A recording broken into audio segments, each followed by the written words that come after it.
You ask Tiger to solve. This deals with linear equations with one unknown. The final result is b equals -2. Let's solve it step by step. Simplify the expression. Expand the parentheses.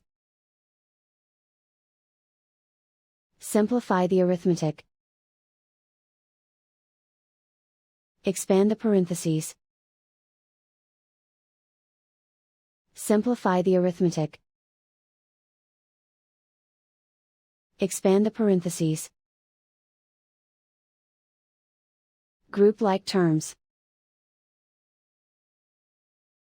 Simplify the arithmetic.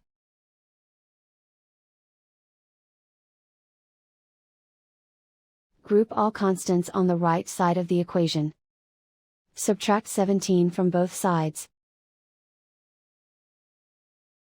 Simplify the arithmetic.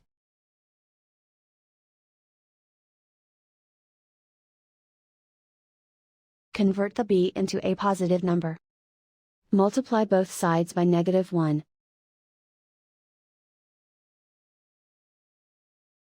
Remove the ones.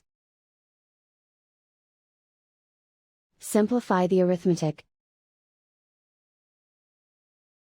And so the final result is b equals -2.